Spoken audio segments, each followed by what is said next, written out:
बिस्मिल्लाहिर्रहमानिर्रहीम। अस्सलाम वालेकुम स्टूडेंट्स। जैसा कि हमने पिछले लेसन में अपना unit number 4 food and diet start कर लिया था, जिसमें हम क्या डिस्कस कर रहे हैं, किस चीज़ के बारे में पढ़ रहे हैं कि कौन से फूड जो हैं वो हमारी बॉडी के लिए, कौन से न्यूट्रिएंट्स हमारी बॉडी के लिए ज़रूरी हैं, जिसमें से हमने प्रोटीन पढ़ लिया था। जो आज हम डिस्कस करने जा रहे हैं, जिसके बारे में जानने जा रहे हैं, वो है कार्बोहाइड्रेट्स। ठीक, अब कार्बोहाइड्रेट्स भी एक ऐसा न्यूट्रिएंट है जो हमारी बॉडी को हेल्दी रखने के लिए हमें चाहिए होता है, और ये भी हमें डिफरेंट फूड्स जो हम चीज़ें खाते हैं उसमें ये हमें मिलता है। तो दो तरह के कार्बोहाइड्रेट्स हैं, 2 types of carbohydrates are there. एक होता है सिंपल कार्बोहाइड्रेट्स और एक होते हैं कॉम्प्लेक्स। सिंपल यानी सादा से होते हैं और कॉम्प्लेक्स थोड़ा उनका स्ट्रक्चर डिफरेंट होता है, कॉम्प्लेक्स होते हैं। ठीक, तो there are 2 types of carbohydrates which are simple carbohydrates and complex carbohydrates. अब जो सिंपल कार्बोहाइड्रेट है वो हमें इतनी एनर्जी प्रोवाइड नहीं करता, जबकि जो कॉम्प्लेक्स कार्बोहाइड्रेट्स अगर हम खाएंगे तो वो हमें ज़्यादा एनर्जी प्रोवाइड करेंगे और ज़्यादा देर तक एनर्जी प्रोवाइड करेंगे। ठीक है, अब सिंपल जो कार्बोहाइड्रेट है उसमें शुगर वगैरह आ जाते हैं, जिसमें मीठी चीज़ें आ जाती हैं, ठीक, जिनमें शुगर की क्वांटिटी होती है। If you eat sugars you will get a boost of energy, however this energy boost will not last very long. अगर हम कोई शुगर वाली चीज़ खाते हैं तो उससे क्या होता है कि हमें एनर्जी तो मिल रही होती है अच्छी, लेकिन वो एनर्जी ज़्यादा देर तक हमारे पास नहीं रहती। क्यों? क्योंकि वो सिंपल कार्बोहाइड्रेट्स हैं, वो जल्दी डाइजेस्ट होके हमारी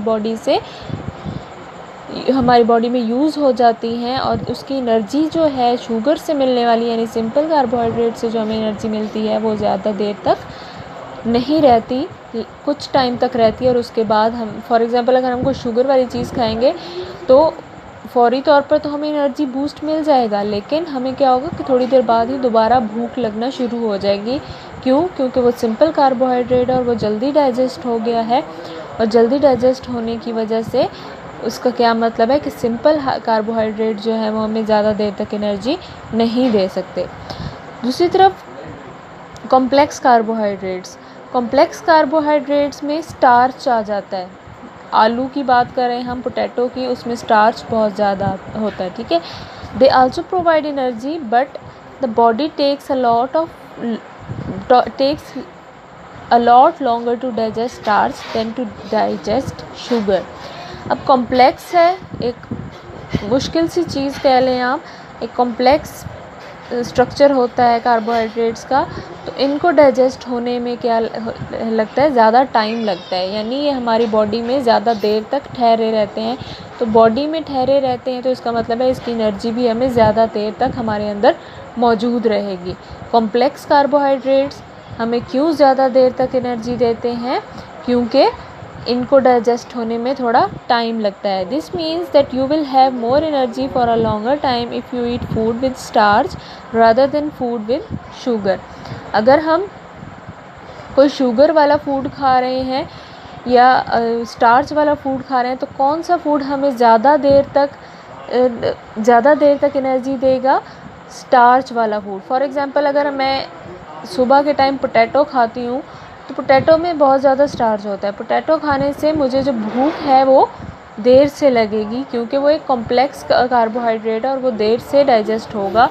तो देर से डाइजेस्ट होगा तो मुझे भूख भी देर के बाद लगेगी, काफ़ी देर के बाद लगेगी। ठीक, तो क्या होता है कि स्टार्च खाने से या कॉम्प्लेक्स कार्बोहाइड्रेट्स खाने से हमारे बॉडी को ज़्यादा देर तक एनर्जी मिली रहती है, एज़ कम्पेयर्ड अगर मैं दोपहर को कोई शुगर वाली चीज़ खा लूँ, फॉर एग्ज़ाम्पल मैं शुगर केन खा लूँ, तो उससे क्या है कि मुझे फ़ौरी तौर पर तो एनर्जी फ़ील होगी, लेकिन वो एनर्जी ज़्यादा देर तक हमारे बॉडी में नहीं रहती, वो जल्दी डाइजेस्ट होकर हमारी बॉडी में यूज़ अप हो जाती है, तो मुझे थोड़ी देर बाद ही दोबारा भूख फ़ील होना शुरू हो जाएगी। ठीक, इसमें एक छोटी सी स्टोरी को उन्होंने साथ कंपेयर आप लोगों के लिए इंटरेस्टिंग बनाने के लिए कंपेयर किया कि आप लोगों ने हेयर एंड टॉर्टॉइस की कहानी सुनी होगी, जैसे खरगोश और कछुए की भी कहानी कहते हैं।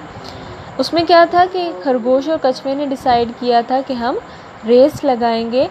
दे डिसाइडेड टू रेस और देखेंगे कि कौन विन करता है। इससे जैसे ही रेस स्टार्ट हुई तो कौन सबसे आगे था? हेयर यानी खरगोश आगे था, और जो कछुआ था वो उससे बहुत पीछे रह गया था। तो खरगोश ने क्या डिसाइड किया कि अभी तो कछुआ बहुत पीछे है, तो मैं थोड़ी देर आराम कर लेता हूँ। खरगोश थोड़ा थक गया था। तो what do you think the hare might have eaten just before the race?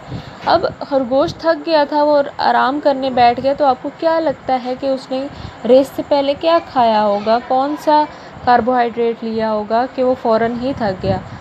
तो आंसर इज़ कि ऑब्वियसली उसने सिंपल कार्बोहाइड्रेट लिया होगा, इसीलिए वो जल्दी थक गया, उसकी एनर्जी जल्दी ख़त्म हो गई। जबकि टॉर्टॉइस क्या था, जब से रेस बिगिन हुई थी वो फ़ौरन चल रहा था, भाग रहा था, लेकिन उसको इतनी देर तक एनर्जी क्यों मिली नहीं? उसने क्या खाया होगा रेस से पहले? उसने कॉम्प्लेक्स कार्बोहाइड्रेट्स खाए होंगे, जो कि उसको ज़्यादा देर तक एनर्जी प्रोवाइड करते रहे, और वो मुसलसल भागता रहा, and at last he won the race. ठीक,